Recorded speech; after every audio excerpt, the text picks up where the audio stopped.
It's a pleasure to be here. My first time in Glasgow, so I'm really delighted that I'm here today. I've very often flown into Glasgow Airport, but it's always to then head out to the beautiful countryside around here to play golf or fish or do something like that. So to be in the heart of the city, in this wonderful campus with this group is a true pleasure. And I want to also extend a big thank you to Gordon Brown for inviting me to participate in today's conference. And Gordon, I have to say that your tireless efforts in support of innovation, growth, and very importantly, economic inclusion are a true inspiration. So thank you for everything that you do.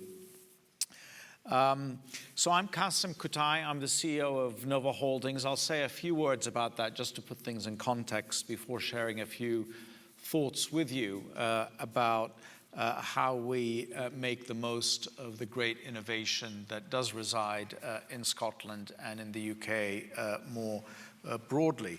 I'm a UK national. I grew up in London, but left London 9 years ago to take up the post of CEO of Nova Holdings. So I am now based in Copenhagen, which is a lovely city, but I do make it back to the UK very frequently.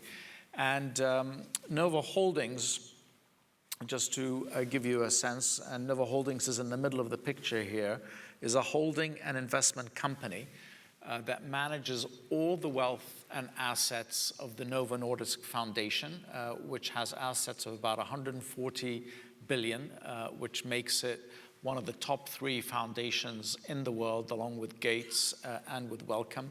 And last year, our foundation gave out 1.4 billion euros, most of which went to medical research.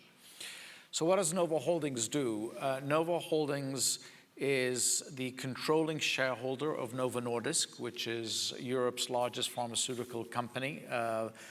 For a long time, the world leader in insulin and diabetes, and more recently, of course, with Ozempic and Wegovy in obesity.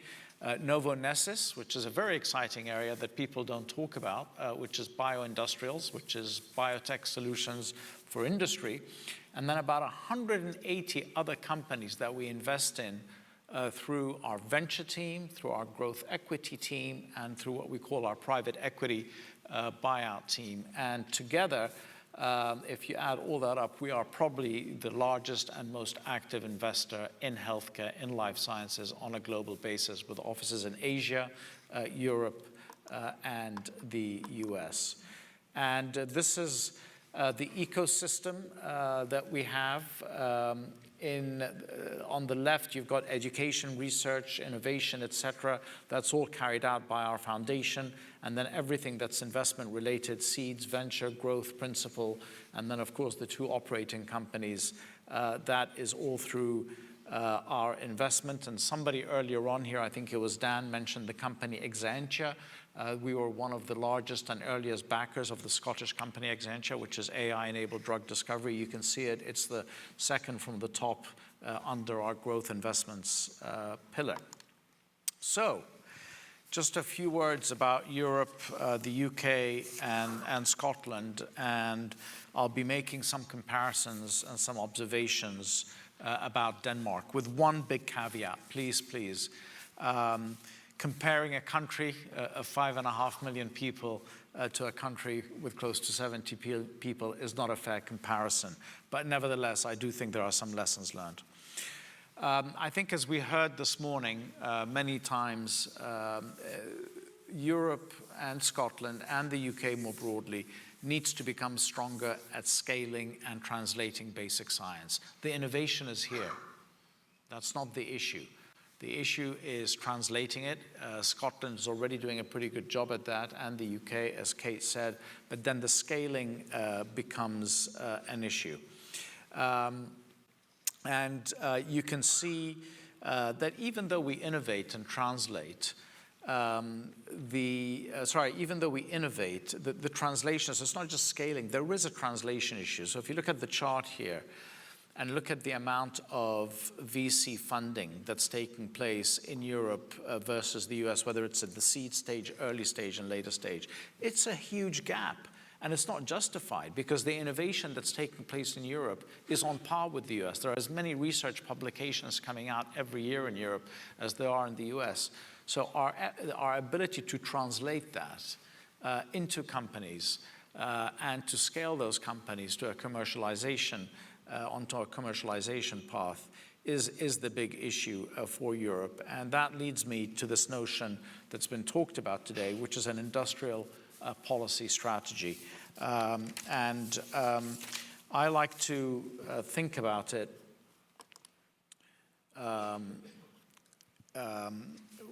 in terms that I will get to in a second, but just to make the comparison with Denmark. Drivers of strong biotech ecosystem in Denmark. An ecosystem is a word that I like to use frequently, because if you are talking about innovation and scaling, you have to ask what are the pillars of that ecosystem? What do you need to deliver on that promise? And let me tell you some of the things that they have in Denmark, and then we'll get to Scotland and the UK. One thing that Denmark has, which is very difficult to replicate, is this concept of the foundation ownership. So what I just showed you earlier, with a foundation at the top that controls Novo Holdings 100%, and then we, in turn, Novo Holdings, control these operating companies, that is a very common structure in Denmark. So Novo Nordisk, by far the largest company in Denmark, is foundation controlled. Maersk, the largest shipping company in the world, also based in Denmark, foundation owned. Carlsberg, the third largest brewer in the world, foundation controlled, a very common structure. So what does that mean? It means protection. It was the point that the lady made earlier. Those companies didn't leave Denmark. They stayed, and that is a key pillar of any ecosystem or cluster that David was talking about earlier. If you wind the clock back 30 years ago, it wasn't Denmark that was the life science or biotech hub of Scandinavia. It was Sweden. But they lost Astra to Zeneca. Today it's called AstraZeneca. They lost Pharmacia to Pfizer, both of which got acquired. And a key pillar of the cluster disappeared because those companies had provided so many of the management teams for the startups. There was several spin-offs that came out of those teams, those companies historically in Sweden. Denmark, on the other hand, because of the foundation ownership, Novo Nordisk stayed. Novo Nordisk would have been acquired many years ago if it was an independent company. So one lesson for the UK, and I've made this very clear, it's not very fashionable because it sounds protectionist and it's perhaps not very Anglo-Saxon, but if GSK and AstraZeneca were to leave this country, that would be a big blow to your ecosystem. So if you think about clusters, you think about the Golden Triangle, you've got to think about, and I think Rachel Reeves refers to it in part as secure economics. Again, not fashionable to be protectionist, but there are certain critical industries where you need to think about protecting your interests. And life sciences, particularly for the UK, is critical. This country will not achieve its growth ambitions without life sciences. As a reminder, the sector is the second largest industry in the UK after financial services.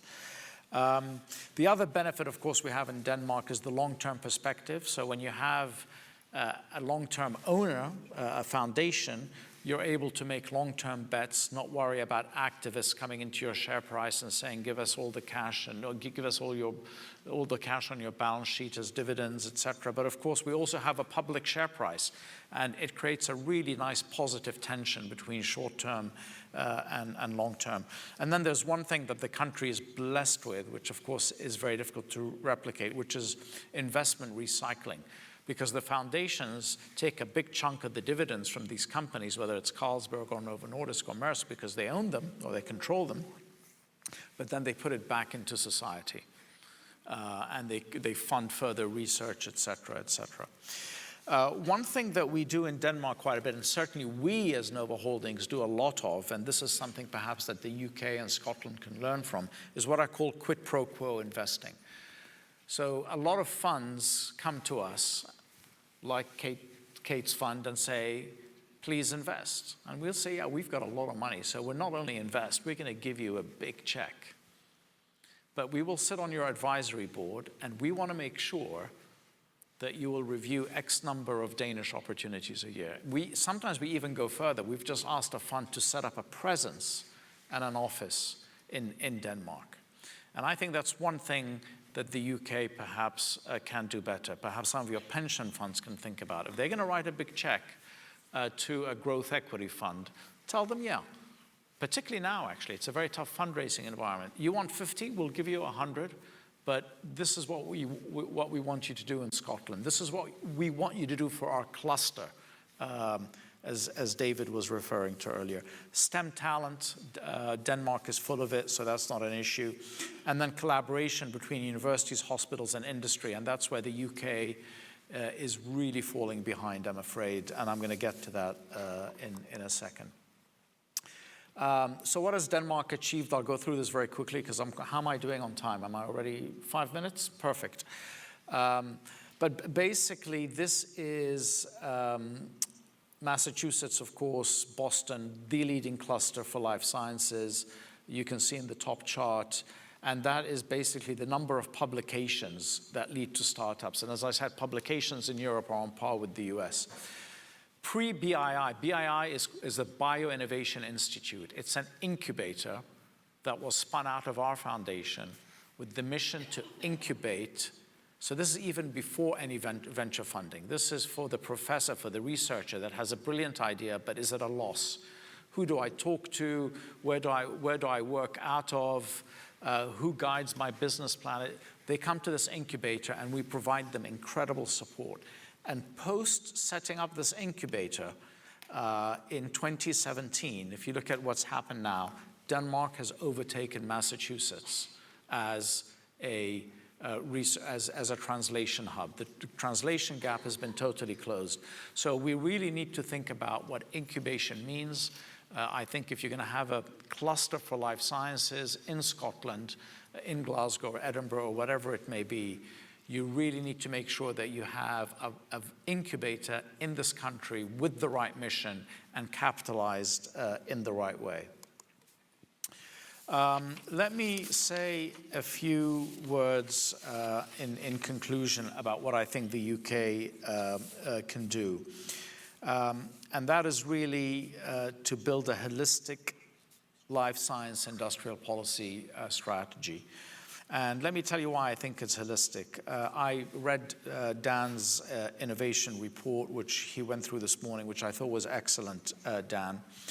I would stress one thing. I think the one thing where we do need to do a little more thinking, and perhaps where the report didn't focus enough on, but you can't focus on everything, is, to me, it sounded very government-led. You know, the government should do this.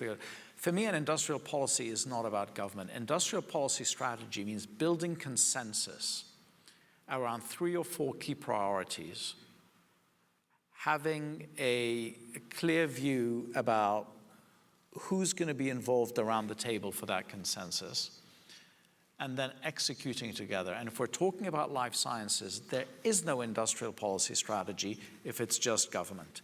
It's government, it's industry, it's academia, and it's the NHS. And unless those 4 are joined up and agree on what the key challenges are and agree on what the solutions are, you don't have an industrial policy strategy. And the way I like to think about it is long-term. I think you need to have an 8 to 10-year strategy. And I think you need to do things, as Kate talked about, in bite-sized missions. I think a lot of these strategies fail because people are overwhelmed. It's ridiculous when I see strategies with sort of a task list of 10 things to do. No. You take a couple of items every 2 to 3 years, you execute on that really well, and you move on. So what would be an example be? So for example, government. What would government be? What can government do? First, regulation. Many of us don't like Brexit. I don't like Brexit. It's a reality. Let's make the most of it. The most obvious area to make the most of it is regulation. There is regulation in Europe that we can easily live without, and frankly, Europe can live without. Bad news out of the EU yesterday. They have shortened the exclusivity period for certain drugs. I hope the UK does not follow suit. And if the UK doesn't follow suit, it can go to industry and say, by the way, we're going to develop an industrial policy strategy together. Europe has cut your exclusivity period, your patent period, by 2 years. We will stick to the original timeline, but this is what we want from you.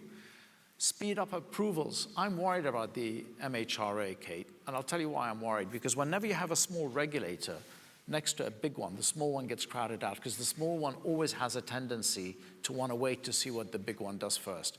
But we'll pick that up, and I hope it's going to change, because the leadership has changed, but that is another critical one, because you need to go to industry with two or three chips and say, I'm going to give you this, and this is what you're going to do for me. I can go on and mention a lot of examples, but government can do a lot.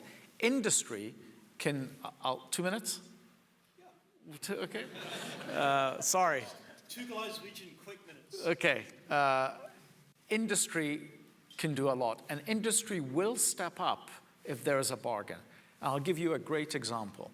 We lobbied industry very hard, along with a couple of other institutions, to set up something called the Action Fund, which is an antimicrobial resistant fund for $1 billion. It came on the back of a fund we set up called Repair in 2018 to tackle antimicrobial resistance. It was a $100 million fund. That wasn't enough. We went to industry and we said, you failed. Because there's no money in antimicrobial resistance, you didn't invest in it, and now we've got the silent pandemic in the world. We raised $1 billion. GSK put 100 million. Novartis put 100 million. There is a corporate social responsibility that industry does have, and you need to play on it. What does that mean? Get industry to allocate part of their venture funding, not for their own strategic interests, but for the growth scaling that we've been talking about. Why not go to GSK and say, you've got a 200 million fund, can you please have another one next to it that scales, but not for your strategic reasons, for the cluster, for the ecosystem, because eventually you will benefit from that ecosystem as well. And they will benefit, because that's the lesson of Denmark. Denmark is so focused on ecosystem because with a long-term view, everybody at the end benefits. There's a few other things, but I'll stop there because I realize that I've gone way ahead of time. But suffice to say, I think there's a lot more that we can do, and given that the underlying innovation is here, there is no reason for us not to succeed.